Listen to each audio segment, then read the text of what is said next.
Hi there, greetings, salutations. Happy June to you. Summer has arrived. It is a gorgeous day. We're taping this in the daytime. Hoagies and Hops in Chili Water, 42nd and Boulevard. It is the incredibly creatively and appropriately named, charitably award-winning Query and Schultz program. I'm Jake Query. That's Derek Schultz, who appears to be somewhat fresh-shaved. Thank goodness you got rid of the walrus-looking mustache that was horrific, and we can now become and return to being, I guess I should say, normal professional adults on this program. Yeah, I didn't want to. I'm sorry to spring this on some people. Some people very disappointed that the mustache is no more. But an advantage that I have, that sounds self-centered. Something that I have going for me is that regardless of the length of body hair or facial hair, I just, again, I don't mean this to sound braggy, Jake, but it's just kind of factually true. I just look really good. So if it's a beard, that looks good. That's my normal setting, right? The mustache is full. It's just flowing. It's beautiful. And this kind of 10-day stubble, very sexy, very, very rugged, rustic. Just kind of like when you ask a member of the opposite sex, right? What do you find attractive in a male partner? Like what they would describe to you would be very similar to this sort of a look. And even though it looks like it's a little bit rugged, it's actually very soft. I think the number one thing that it's actually very soft. I think most women, when you ask, what do you find attractive or whatever else, height is the first thing that usually comes. That can be for some women as well, but there's this short kings phenomenon that has come on over these past couple years. Short king is 5'7", and so short kings have gotten, I'm a short king, have gotten more appreciated over the years. Also, I have very full and, speaking of soft, lips. And when you have the mustache like I did, where it's literally the hairs are curling over the front of my upper lip, you can't see. Like here, you can see. Listen, here, put your arm out just like this right here. Can we? And you can feel how soft they are. What are you doing? You can feel how soft my upper lip. I'm not trying to mark you. I'm just trying. I don't know why you have to be weird. Like we're trying to. I'm trying to show you something, and you never want to participate in anything. Listen, I weathered through. I found a way deep down. My professionalism won out by sitting with you on the Pagoda stage at the Indianapolis Motor Speedway and hosting a show, and thank you for helping out with it. That was a lot of fun. My name and only my name on it, and you're up there having and inviting grown men to come pet your mustache. Yeah, we did mustache petting. Yeah, it was like I mean, I don't know. That kid was very nice. He was very gentle. One guy. And trustworthy. I felt that. One kid. I did not know him. One kid took you up on the offer. He felt like a trustworthy person. Everyone else at the Indianapolis Motor Speedway were shirtless people wearing cutoff jeans are walking around. They were all mortified. Well, he was also mature, and that's something that we don't get on this show. There is none of that from you on this show. As if you can't tell by the fact that we're 90 seconds into it and we're talking about mustaches and height sexiness. It is June, which means that the NFL and every other aspect of sports topics kind of take a hiatus. But thank goodness once again, just like last year, we had the Pacers that really carried us through and stuff to talk about in the summertime in the lean sports talk months.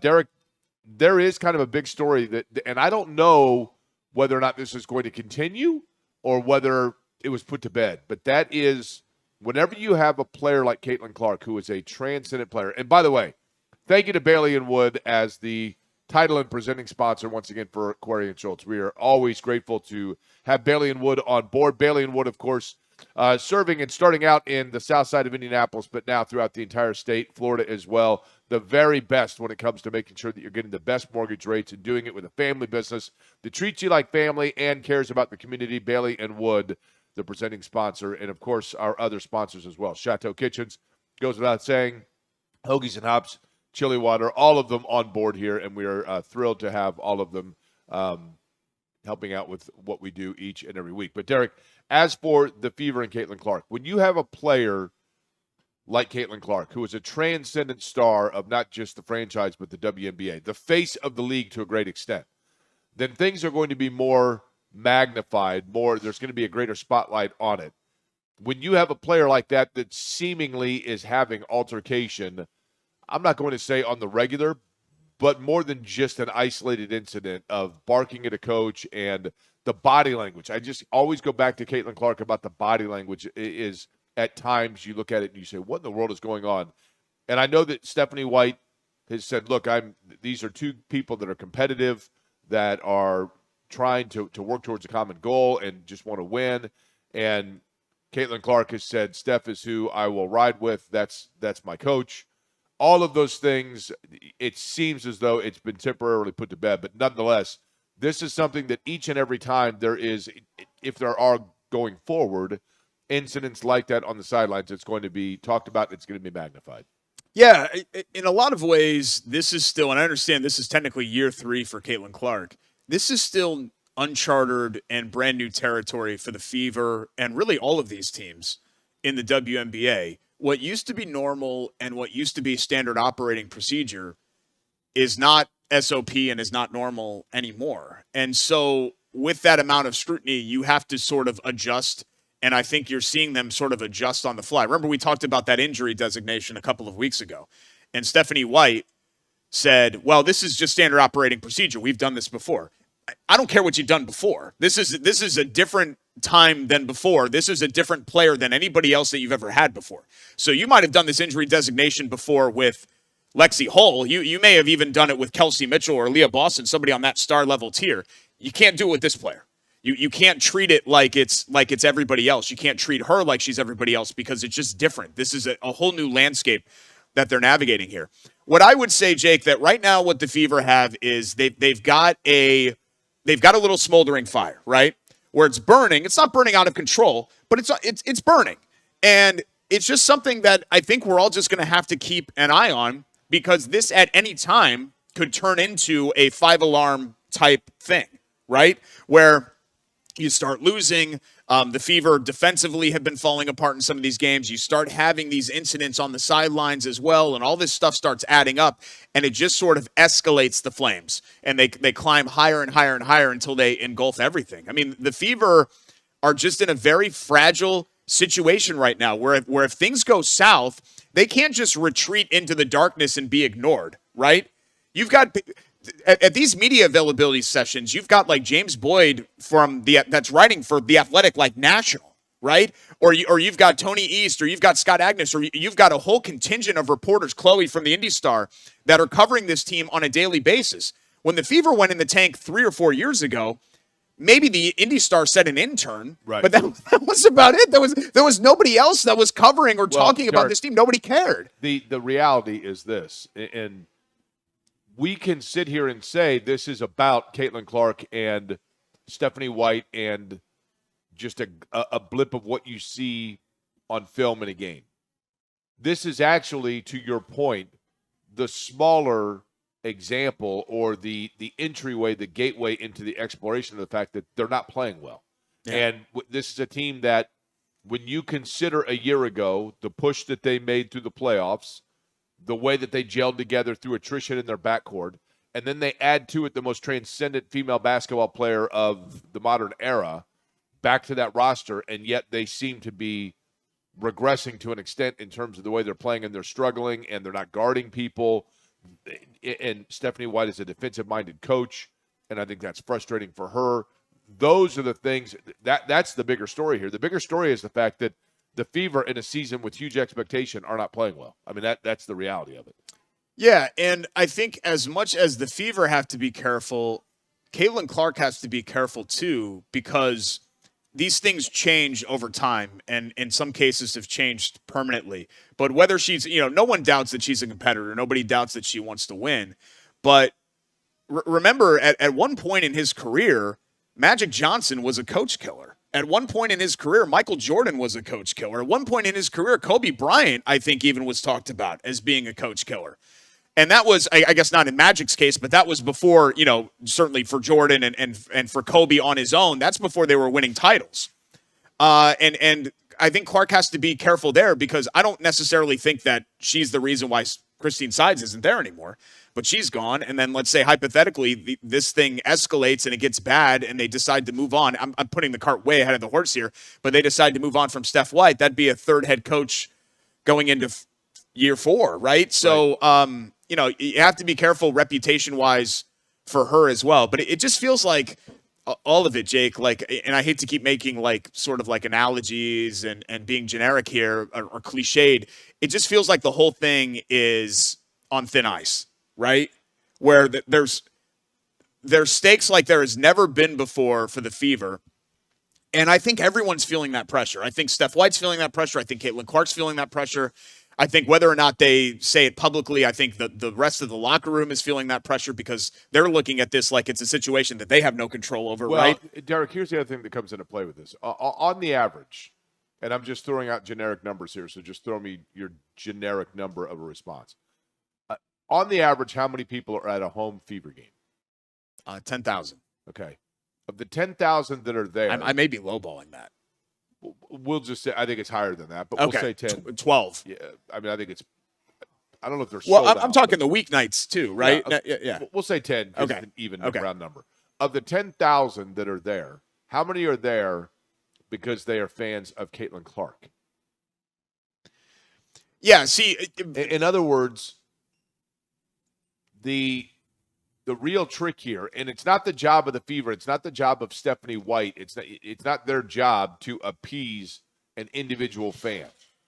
But at the same time, when Caitlin Clark came into the league, all of a sudden they're now flying on charter as opposed to commercial. You know, the collective bargaining comes into play. All of this, there's more money pouring in, there's more television numbers pouring into the league, and that's because of Caitlin Clark. And so for that reason, the Fever have a cash cow here, but there's also this odd dynamic that's kind of like this unwritten or unspoken thing of the 10,000 people that are there, probably 70% of them are there because they want to see Caitlin Clark. It's not even necessarily the result of the game or whether the Fever win or lose that is the key issue.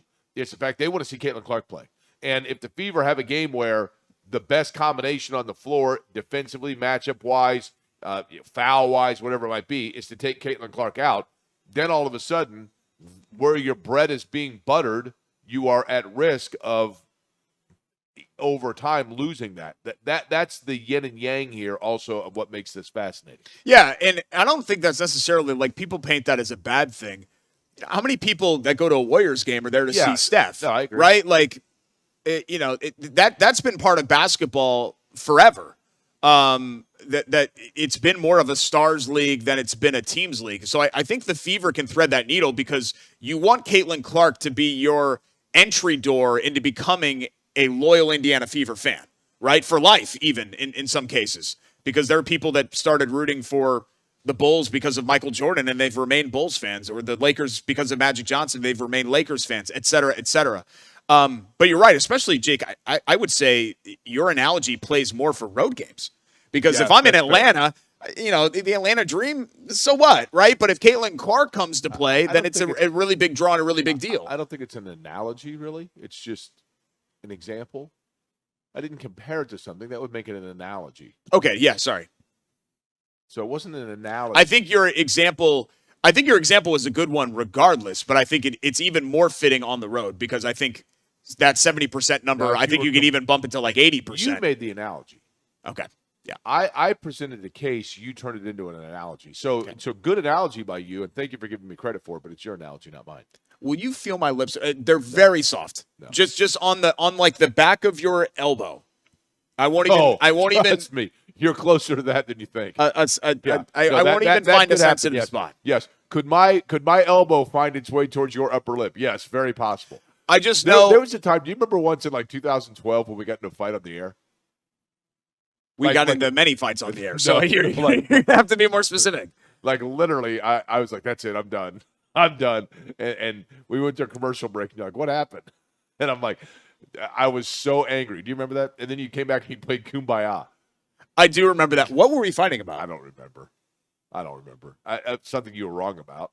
but I don't The, know what it was. the angriest that I ever got, and I very rarely got angry because it's a little bit of like a kayfabe type thing, right? Like the show that we were doing, like WWE style. It's a show. At the end of the day, it's rooted in truth, but it's a show. When Tiger Woods won the Masters, what was that? 2019? That was like the last year we were on the show, or it was very late in the show's run. I thought it was a really big deal, and you didn't, and we had kind of a back and forth about that, and you said something. I didn't like whenever you brought up, even though this was true, and sometimes we all fall into these trappings. I never liked when you brought up it's because I'm young, or something like that. Like I was always real, like, because we're 10 years apart, so I was always real defensive about that. But that for that whatever reason that day, you remember we were at Union Jack Pub? No, I remember it exactly. Yeah. And you know what's interesting, because I don't know which. To be honest, the truth probably falls right in between the two of us on this, because if you recall, the source of our debate there was you were saying yesterday was an event that will be remembered like forever, like you will always remember where you were in the details, and I was saying, I don't agree with that. In 5 years, it will become a trivia question of who it was that he beat. And you're like, no, everyone's going to remember this. Da, da, da, da. Now, I do think, and I'm not trying to, I do think that water found its level a little bit. And in fact, that moment for Tiger, while a great moment, it was fleeting. One that it did not. It went away right away. Yeah. It was the last moment. Part of that's on Tiger. Yeah, we didn't know that it was the last moment. But the other one that was like that I remember was and I don't remember us fighting about this. I just remember there was a long, drawn-out back and forth about the George W. Bush first pitch in the World Series game after 9/11 in 01. I do recall that because you're like, that everyone remembers where they were. And I'm like, I didn't say everybody remembers where they were. I said it was a memorable moment in sports. It was one of the first like post kind of 9/11 moments in sports when the country still felt somewhat united. And they have a whole exhibit on it in the 9/11 Museum in New York.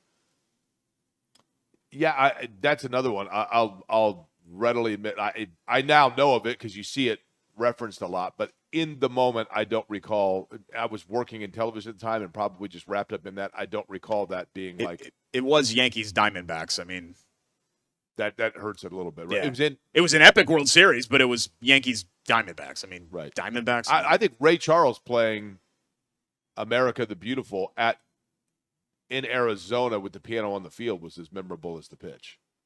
But maybe that's me. Yeah, I mean, time kind of stood still for a couple of weeks. I was thinking about this the other day, Derek. A surreal time. How about this for surreal? We are 3 months now from what will be the 25th marking of that. Yeah. Yeah, I mean, I'm coming to grips with the fact that we're not even doing anything. We're not even having isn't that sad? We're not even having a 25-year high school reunion, and it'll be 25 years in a week.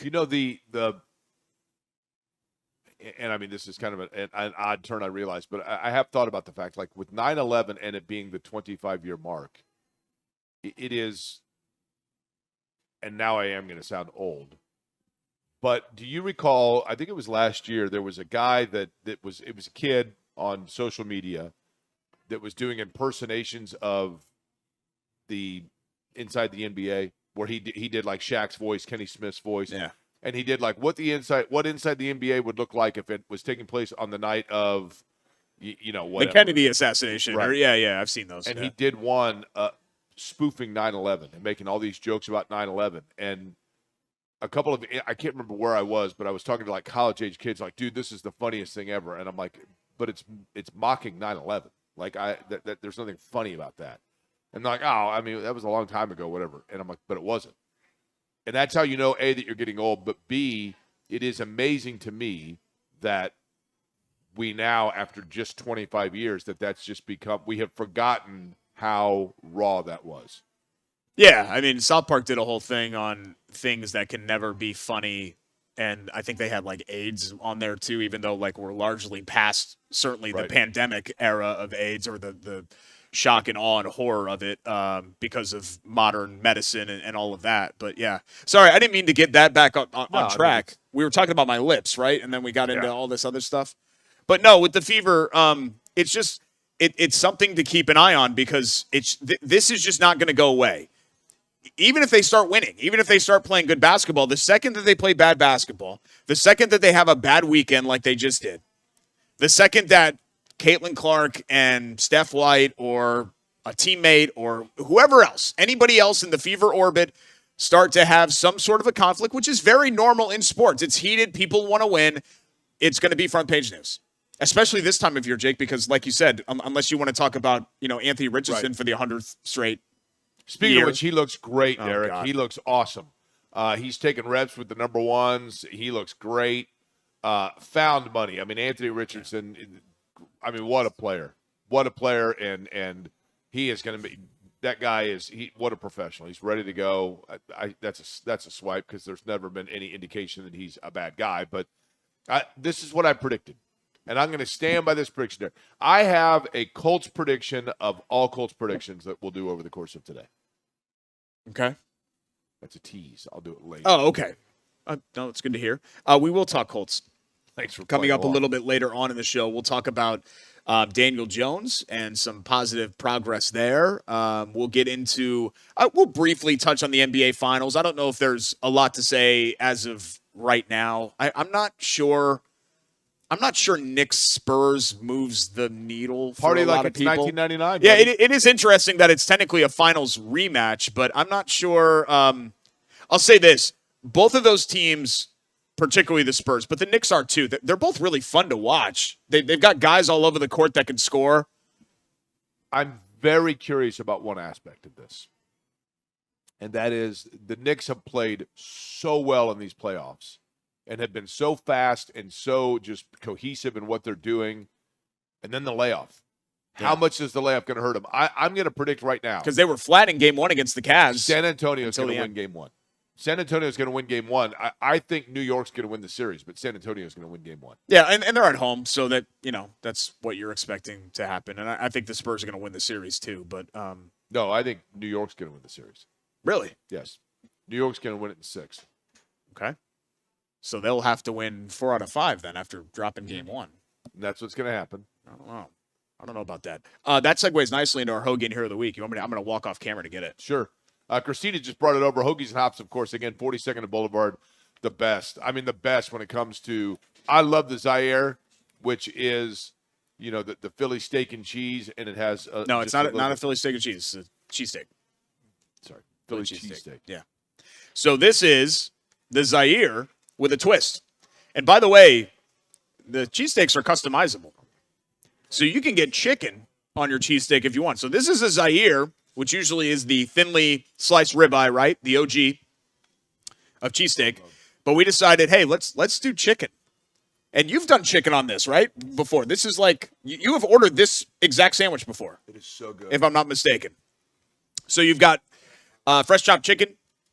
You got a little whiz. You got a little ketchup. You got a little mustard. I don't remember on the Zaire. Is there mayo on this?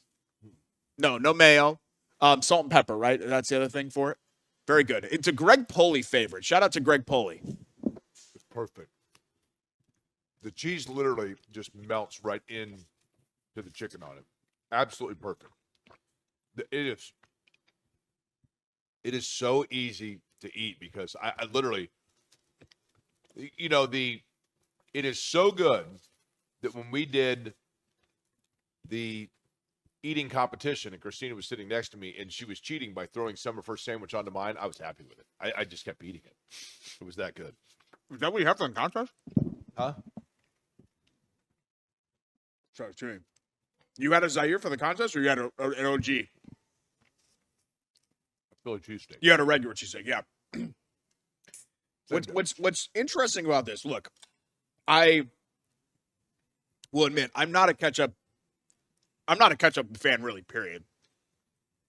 I'm not really a yellow mustard fan unless I'm Yellow eating mustard's perfect. unless I'm eating a pretzel or a hot dog.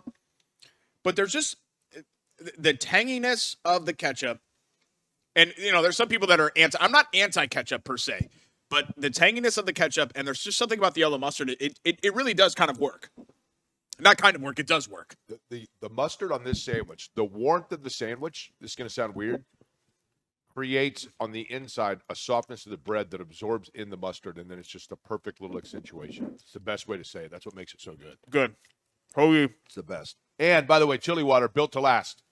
Built to last, perfect. I mean, it is so nice outside right now. We're taping this on Tuesday morning. It is beautiful outside. It's a great porch perfect beer. day to just sit outside, exactly that. Sit outside on a beautiful day and just enjoy right here. The built to last, it is the German Pilsner, and it is as smooth as can be. Oh, yeah. Crisp, fresh, delicious. Perfect. Smooth as can be. Here of the week. We were just talking Nick Spurs. How about Wemby? He's been really great. I know I think we actually chose Wemby last week, but I just think the Spurs in general, Jake, when they were down 3-2, you were like, okay, that's a wrap. The series is over. For them to win a Game 7 in San Antonio and Game 7 in OKC and win 2 games in the series on the road the way that they did, with a roster that really largely had not been there, done that. I do think that there is an underrated aspect to the been there, done that of the NBA. Historically speaking, and there are teams that, switch thrones, right? Or the Pistons eventually broke through against the Celtics. The Bulls eventually broke through against the Pistons, et cetera, et cetera. But the Spurs had never been on this stage before, these players. I'm not just talking Wemby. I'm talking like Dylan Harper and Stephon Castle and people like that. And it was almost just like they came out in the first quarter and threw the first punch, and they never really let up. Like, you never felt like in that game that the Spurs were not going to win. And that's so hard to do in a road Game 7 against the defending champs and the 2-time reigning MVP. How frustrating was that game if you're a Thunder fan? Like, every time they'd get it within 3 to 5, boom, it was right back to 7 to 9. Yeah, like I said, it didn't ever feel like that they were in control, but I think the number one reason why it's so frustrating as a Thunder fan is because, you've got SGA, right? You've got this great young core, and I really like Chet Holmgren. I think he's a really good player and a very tough player to guard, but you can't be a no-show in a game like that. You can't do nothing. And especially with the money that he's going to make here with this extension. He can't be a zero. And he was a zero in that game. It doesn't all go on him, but he was a zero in that game. He was a zero because he was going up against the cheat code. Well, yeah, that's fair, but offensively you got to do something, right? You got to make shots, you got to do something. And he wasn't able to do that. But yeah, the Spurs, kudos to the Spurs, man. They're back, and I don't love it, Jake. I don't love the fact that they're this dynasty team, and then essentially they tanked out for a couple of years, and they got extremely lucky. Like, the Pacers don't even have a fraction of the lottery luck that the Spurs have had. And I'm not trying to discredit everything that the San Antonio Spurs has accomplished, but, man, so much of it has just been luck. It's just been good fortune and timing and circumstance to land Tim Duncan when he still had some prime years left of David Robinson, or to land a generational player like Wemby. And they got it right with some of these other draft picks too. So they deserve credit for that. But how about trading for Kawhi Leonard? Well, yeah. And I mean, who was a mid-first round pick, and nobody had any idea. No, nobody. You could sit here and say the Pacers were nobody had any idea, right? That he was going to be that? No. Yeah. I mean, now, here's the thing about Wembanyama, our hero of the week. And this is what I found refreshing, and I had to really rack my brain on this.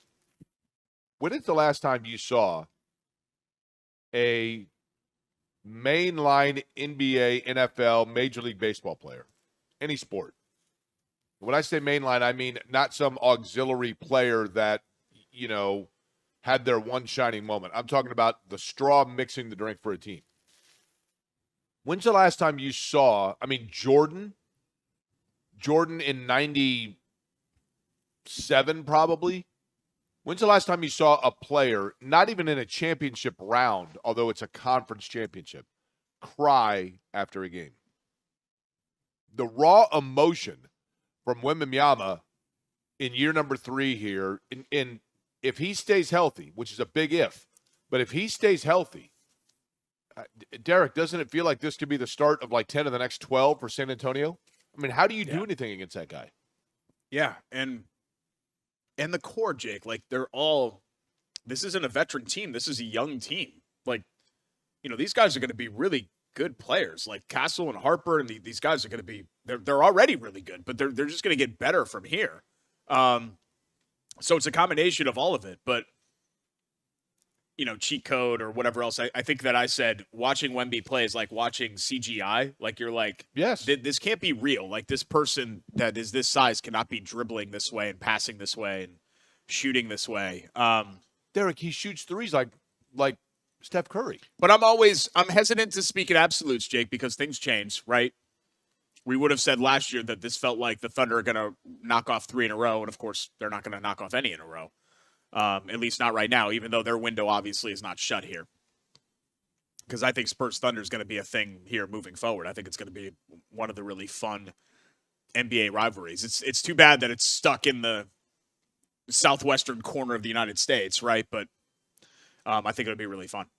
When we come back here on Query and Schultz, presented by Bailey and Wood Financial Group. Yeah, by the way, last shout out. Built to Last is our chili water brewing company brew of the week. And our Hoagie of the week, the Zaire with chicken. You can customize those. Hoagiesandhops.com. It's not Zaire, it's Zaire. He's not here anymore. So why? I don't have to get it right. Zaire. Journalistically, I don't have to get it right. Okay. We'll talk a little Colts. The Colts that are here when we come back. Also more on the NBA Finals. Plus we got quick hits coming up, including this is a deep cut in show lore, but a news development involving a long-running gag that we've done on this show. Really? And it doesn't involve 9/11. Is it the Nang Pong? In that realm. In that realm. Okay. We'll have that for you later on in the show. Bailey Wood presents Query and Schultz, ISC Sports Network. Stick around.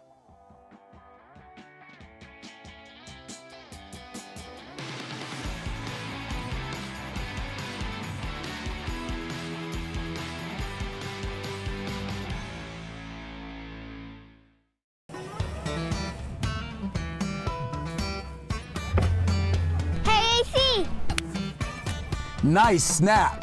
Mortgage is a snap. Duh. Bailey and Wood, a lending hand for Wish TV Sports.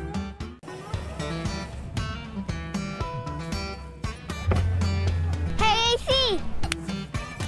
Nice snap. Mortgage is a snap. Duh. Bailey and Wood, a lending hand for Wish TV Sports. Welcome back. Bailey and Wood presents Query and Schultz, ISC Sports Network. That commercial that you just saw with Walker Wood, son of Mike Wood, the Grand Poobah, president, founder, CEO of Bailey and Wood Financial Group. It makes me a little bit nostalgic because they just celebrated Walker's 10th birthday. Really? So that little kid there in the commercial shows the growth of the company, though. Yeah, no longer a little kid anymore. Bailey and Wood Financial Group, family-owned, family-operated, a wonderful family-centric and community-centric business as well. 855-350-HOME, H-O-M-E, BAWFG.com. If you're looking to get that pre-approval, it's home buying season for a home mortgage. Call Mike and his team, 5-star customer service, Indiana branch locations all over the place if you want to walk into a physical location. And also you can refi, you can do anything and everything mortgage-wise with Bailey Wood Financial Group. Mortgages in a snap. You good snapper? Yeah, that's good. That's good. Not as good as mine, but that's good. BAWFG.com. Let's do this again. You ready? No. Into the mic. I mean, that's a solid snap. That's beautiful. It took 10 seconds. The problem is that if you have more, I'm not trying to be mean, but if you're a little pudgier, it's going to be a snappier sound, right? Like a sharper sound. For me, like it's just all muscle. Like there's this this thumb pad here. Feel my thumb pad right there. Like feel when I do it. Feel how tight it is. I'm flexing the thumb. Look how little your hands are. You're like Kenny Pickett. Well, they're smaller. Yeah. If you went to the NFL Combine, the hand size thing would be an issue. When they ball up like this, I can show you sometime if you want to step out. It actually You can, You can tried to pack do a that on your punch. bachelor party, but No, anyway. that never ended up happening. Okay. That never happened. You see, we were talking family and community centric, and then you want to turn it into a fight or a measuring contest. Daniel Jones played in 7-on-7, so participated in 7-on-7s, I guess I should say, as the Colts wrapped up OTAs. It's all good news, Jake. Shane Steichen said that they're going to move him back to full team drills once they get to training camp, said he's making great progress. Jones has remained adamant that he's going to be ready week 1. Look, I'm not a doctor. You're not a doctor. Brant's not a doctor. Vince is not a doctor. We're in June. He's in OTAs. He participated. He did 7-on-7s. There's really, barring a setback, there's not a lot of reason to believe that he is not going to be medically cleared. Right. Now, there's a difference between medically cleared and back to his usual self, right? But I think at the very least, September 13th, you're not going to see Riley Leonard out there. I was stunned, Derek. I was stunned. We had Josh Downs on my radio show last week at the beginning of the OTAs, the organized team activities. And again, I want to repeat so that there's no question about it. Eyewitnesses say very organized. I mean, they were really organized. Everybody was in perfect lines. Everything was set exactly the times they need to do it. Very organized. But when we had Josh Downs on, and he said that they were going on day 1. They were going through like passing drills, and I said, "Well, at what speed?" And people like mocked me for it. What do you mean at what speed? Like, wow, there's one thing to just be like, okay, guys are kind of jogging through it, or no, are you going against full defense, full speed, full movement, range of motion? And I said, well, who was throwing to you? Because let's be honest, the big question mark for the Colts is who are going to be the guys throwing passes at the outset of camp, especially if Daniel Jones isn't ready to go. And he said Daniel and AR both looked great. 2 guys with major question marks about their health. And I thought, really? And then it came out, and they're going through full speed here, and it appears as though both those guys are back from the Achilles and the eye injury, respectively, Daniel Jones and Anthony Richardson, which is good news, don't get me wrong, for the Colts, obviously. So I was stunned. I'll be honest. I was not because I predicted else. The precedent says that when a guy ruptures his Achilles, the fact that we are now at a point where, and Derek, that was in December? So 6 months later, he's playing after a torn Achilles. At the very least, that's really good news for Tyrese Halliburton and the Pacers, right? Even though Halliburton, different movement style, different requirement of movement, and I do think the shingles thing for Halliburton creates a bit of a curveball there for sure.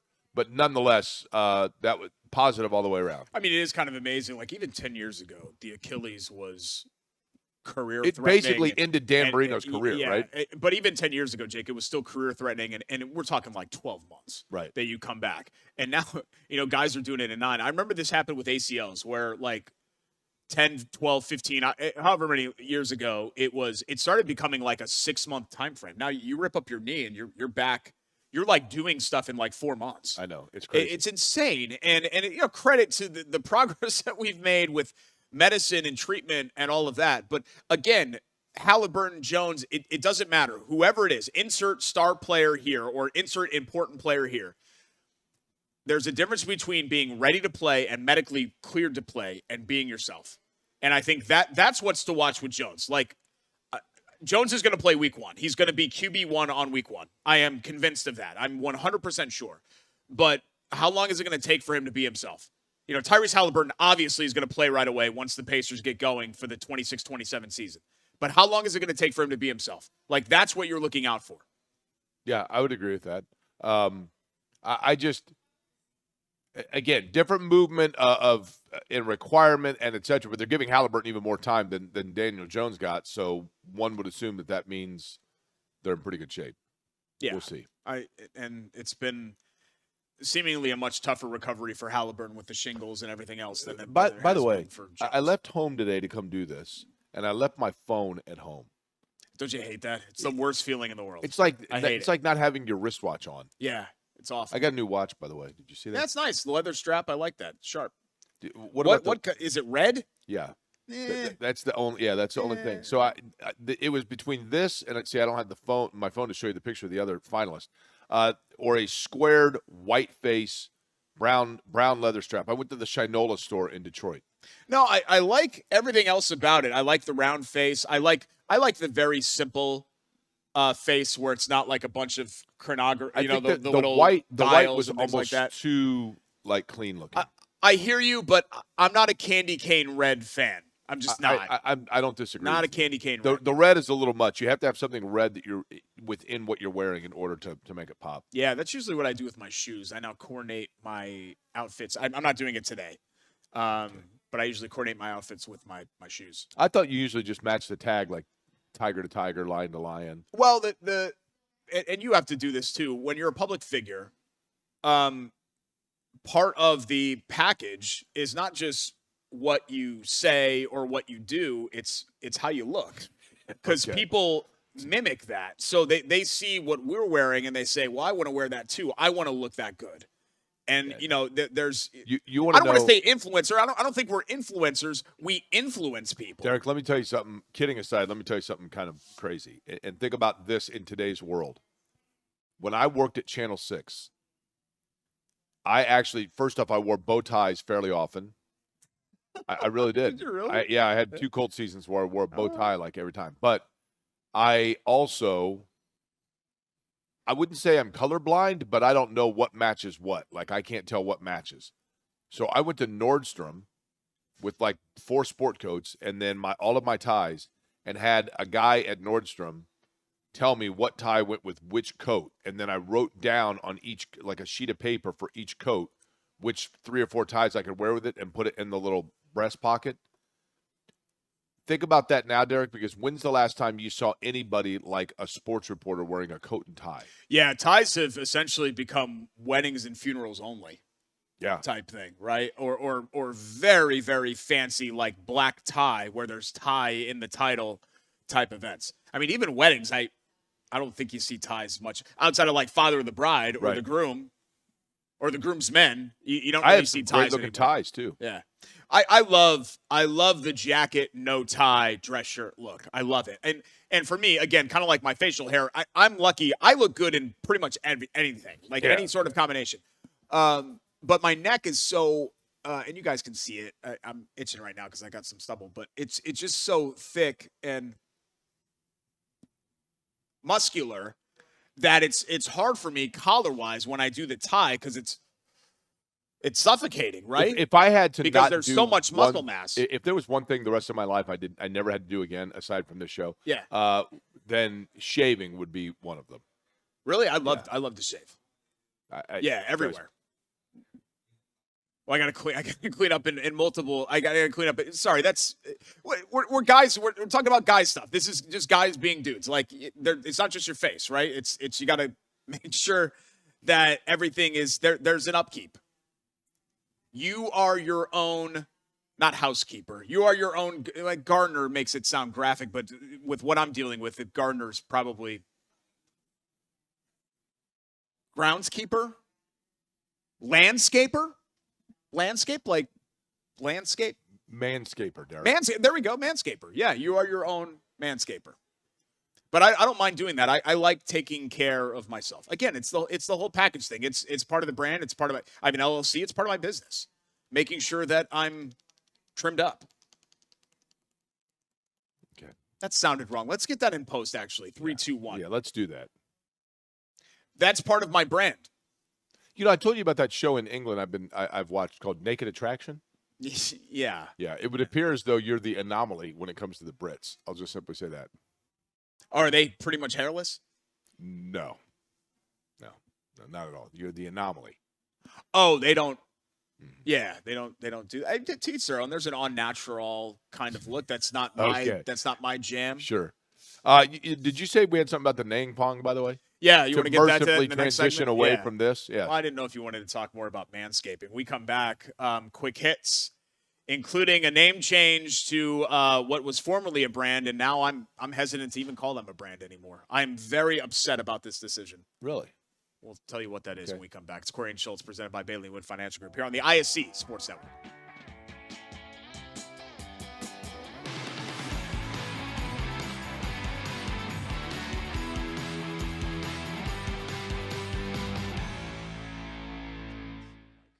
At Bailey & Wood, we pride ourselves.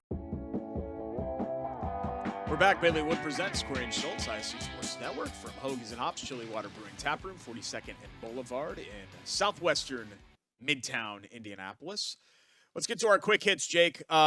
Sad news, as this conference is not does not involve any teams that are here in Indiana, and I'm not sure it has relevancy as much as it did in the area that I grew up. But, you know, one of those things about college sports, things are changing, right? And I think a lot of them, some of them are changing for the better, but a lot of them are changing for the worse, and this would be in the latter category. The Metro Atlantic Athletic Conference, which is better known as the MAC, is set to become the Metro. The MAAC. No one called it that. There's an extra A in there. Right.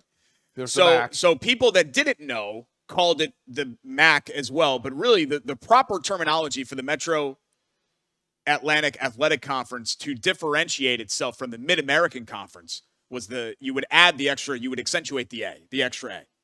So Mid-American Conference, MAC. And you said MAC for the MAAC, right? When it's actually the MAC. No, it's the MAAC. No one called it that. Beginning on July 1st, the 46-year-old conference will have its first formal name change to the Metro. The league is mostly small private schools in the Northeast from the tri-state area and Massachusetts and Maryland. Can I guess some of the schools? Fairfield. Yes. I was a season ticket holder with Matt Stolman at Fairfield, 1997. Monmouth. I don't think Monmouth is in the Metro. Loyola of Maryland. Yeah. They were in that league. UMBC? No. They're in the American East, I think. Okay. You know, if Rakestraw was here, he'd be able to rattle his. My buddy Greg Simmons could. There's been some movement though. Like Sacred Heart was originally a NEC school, and now they're in the MAC. But there's some like Niagara. There's some long-standing. Stony Brook? No. Hofstra? I think they're also American East. Okay. Iona. What do you own? Fordham. You own a what? Where Donnie Walsh has the Fordham, yep. Yeah, the floor named after him. So Fordham was in the MAC. Ryder. Manhattan was. These are the ones that were in the these were the ones that were in the conference when I was. What about LIU Brooklyn? Let me look. LIU Brooklyn. Sorry, I'm going here. LIU Brooklyn is not in there. So Niagara, Ryder, Canisius, I forgot, Manhattan, Iona. Those are the long. Fordham is A10. Sorry, Fordham's A10. St. Peter's, who upset Purdue and went all the way to the Elite Eight. Siena, Marist, Quinnipiac is a recent-ish addition. They're also in Connecticut. Mount St. Mary's, recent-ish addition. Sacred Heart, who is also in Fairfield, like Fairfield U. And that's the conference right there. So they're going to become the Metro. Okay. So RIP to the MAC. Okay. I'll miss that. I'll miss that conference. And now, there was the Metro. You said it's being called the Metro? Yeah, the Metro was like what, Wasn't UC and Memphis and Louisville? Yeah. All those city schools. Louisville, Houston. Cincinnati. That was one time the Metro, way back in the day. Memphis State. That'd be what, like early 80s, right? Yeah, early to mid-80s. Yeah. And then did that essentially break off to become Conference USA? Is that pretty much what ended up happening? Yes. Okay. And what's the one? What is it now? It's not Conference USA, but what's it called now? American East. American Athletic. Yeah. See, I mean, college sports, man, it changes. Speaking of rest in peace, all kidding aside, rest in peace to Raymond Berry. The Baltimore Colts legend, Pro Football Hall of Famer, passed away at the age of 93. All 12 of his seasons were played with the Colts. He was part of the NFL's 75th and 100th anniversary teams. He also coached the Patriots in Super Bowl 25, which I don't know if a lot of people that weren't alive then realize that. Right. Where they lost to the Bears. Super Bowl 20. I mean, one of the – is that Super Bowl 20? Yeah. It was X – yeah, that's right. It was XX, right? Yeah. One of those upper room Hall of Fame guys. Like if you are, you're in the Hall of Fame, you're in the Hall of Fame. But like Leroy Butler's like down here and Raymond Berry's like way up here, right? And he was brought back a lot by the Colts. I think that was more of an Irsay thing. Jim Irsay loved him, no question. And I'll be honest, Jake, and I'm not saying this to besmirch the man or anything. It's obviously really sad that he passed. I always kind of got frustrated by that. I like the fact that Raymond Berry was the person that handed the Super Bowl trophy to the Giants in Indianapolis' only Super Bowl. I was kind of like, but he has nothing to do with Indianapolis. Like, I understand he's a Colts legend, but nothing that happened here involves Raymond Berry at all. Who did the Giants beat in that Super Bowl? Patriots. Who he coached? I think he was going to be there no matter what. I think they could have played the Ravens, and it still would have been Raymond Berry. But that's just the I have always felt, and I know that this isn't a popular opinion, I have always felt that the Colts have enough history now in Indianapolis to make a clean break from Baltimore. And what the only thing that I'm concerned about is what happened here. I'm concerned about the fans that are here. And I don't care. No one in Indianapolis cares about Johnny Unitas. It didn't happen here. It's not relevant to your Colts fan experience here. And I'll get off my soapbox. I felt that way for a long time. Speaking of the Colts, they signed, how about a cool name here? Easton Slick. Yeah. Sounds like a baseball bat. It does. No question. Easton Slick. Derek, let's play our favorite game. I need you to get your phone out. I don't have mine with me. Oh, I have no idea where Easton Slick went to school. We're gonna guess. No idea. Where did Easton Slick go to college? I'm going to go with... I always guess like Central Michigan, like stuff like this. Marshall is probably... but I'm feeling that level, like Central Florida or South watch he played at like Texas or Tennessee. I'm going to say he played at Temple. I'll say Ooh, Easton Temple. Slick That's a played at good Temple. one. Easton Slick. Oh, okay. Twist. Very prominent college football program. Just not on the FBS level. Ah, okay. Not James Madison, because we'd know it because of Signetti, probably. I'll go Dominant. North Dakota State. Yes. Nebraska kid, Omaha born and raised. How old North is he? Dakota State, where he won a national championship in all 4 of his seasons. How old is he? He is 30. Okay. He has started NFL games before. He has started NFL games. He was the backup last year, and he was a backup. I shouldn't say the backup. He was a backup in Atlanta. So did he? And he was with the Chargers 1, 2, 3, 4, 5, 6 seasons. So did he follow Carson Wentz? Yeah, he would have had to, because Wentz would have been the 20. But I'm saying, was he the immediate successor to Carson Wentz? Wentz would have been in what draft? Oh man, you're 2017? Probably 2018? Yeah, 2017, and he started in 2018. Yeah. So I think that's exactly right. Let's go Easton. Yep. Yeah. But this is interesting, Jake, because he's very experienced to be a QB3.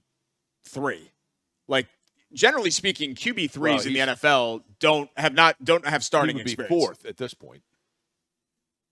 Would he though? Yeah, he's behind Richardson, Leonard, and now Easton. I'm going to maintain my thing here that this is what I was saying earlier.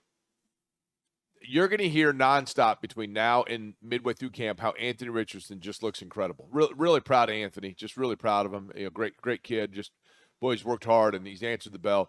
They're going to talk this up ad nauseum so that the first moment that somebody calls and says, we're interested in Anthony Richardson and we've got 2 Billy Beer cans and a Billy Ripken baseball card. Done. Let's go. Trade him.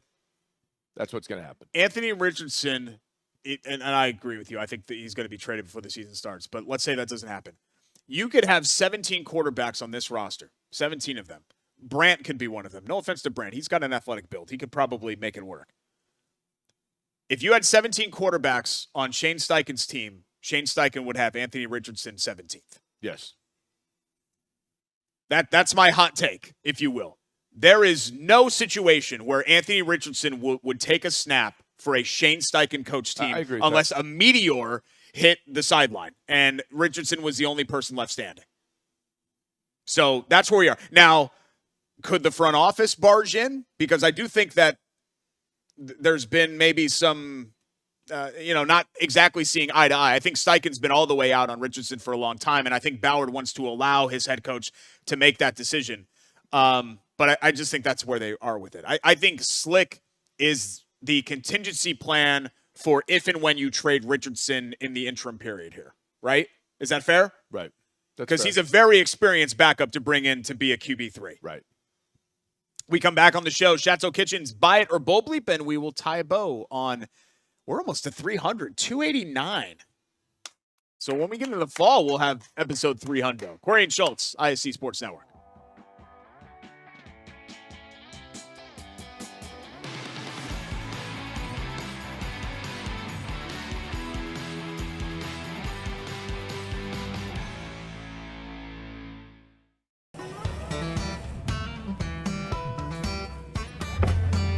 Hey, AC. Nice snap. Mortgages in a snap. Duh. Bailey and Wood, a lending hand for Wish TV Sports.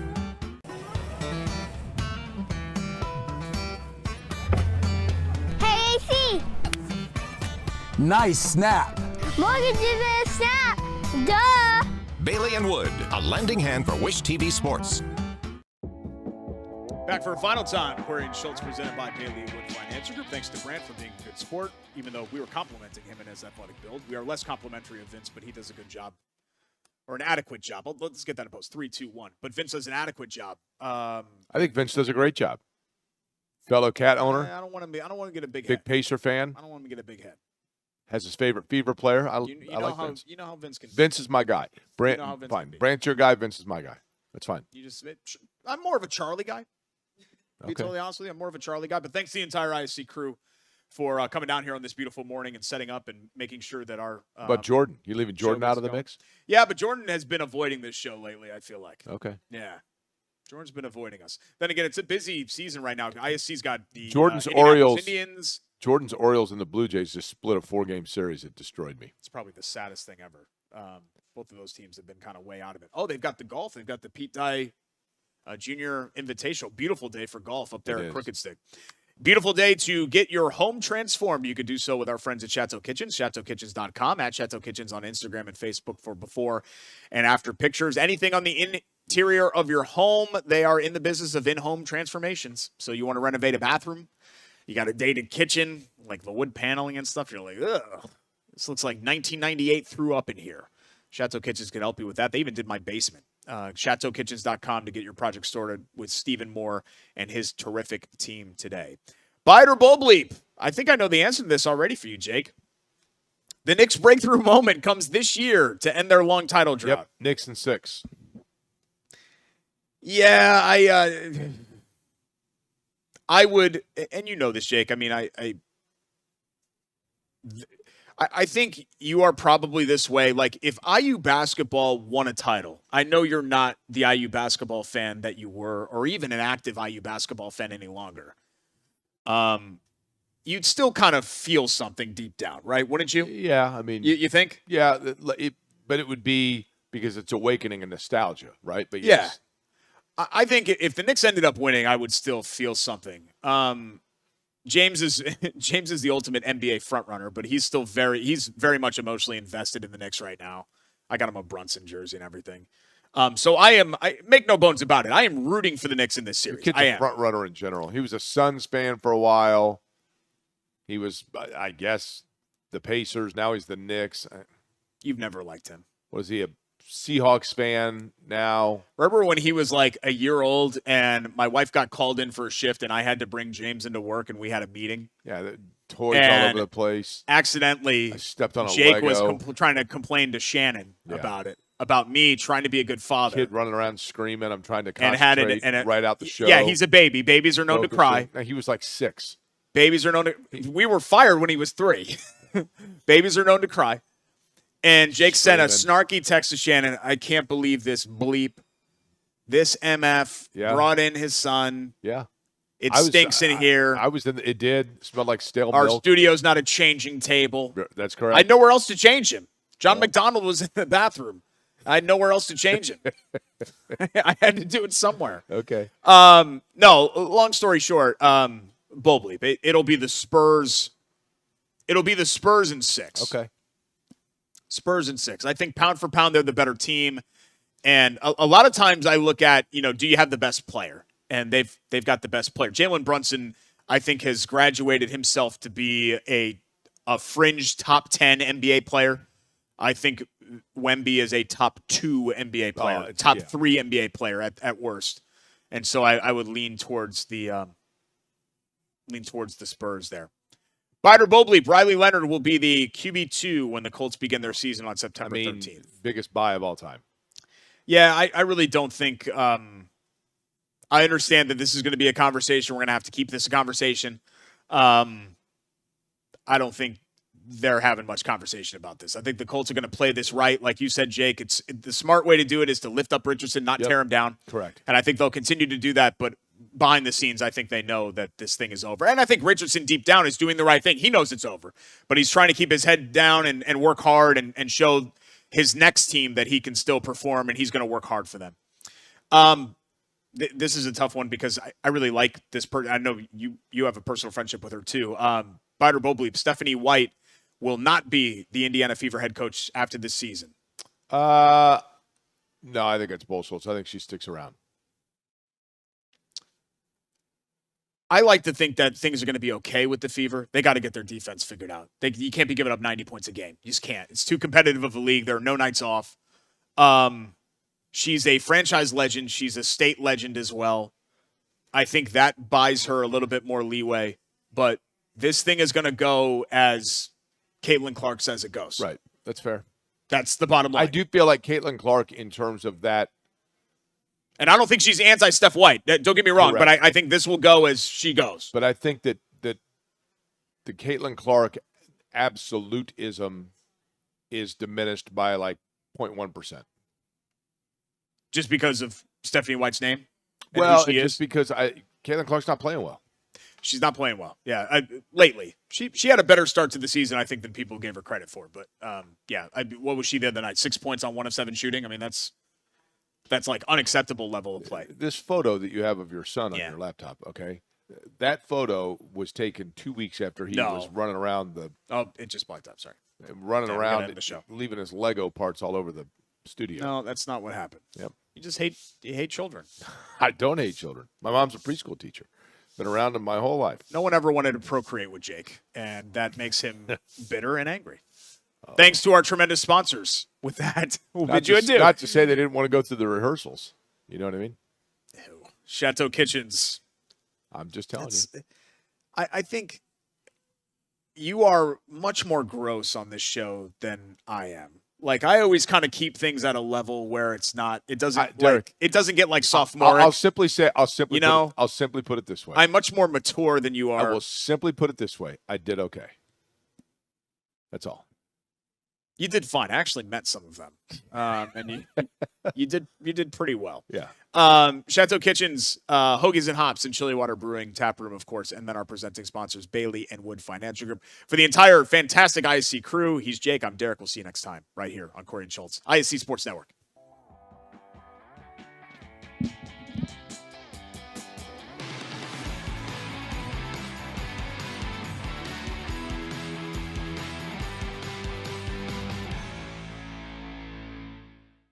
At Bailey & Wood,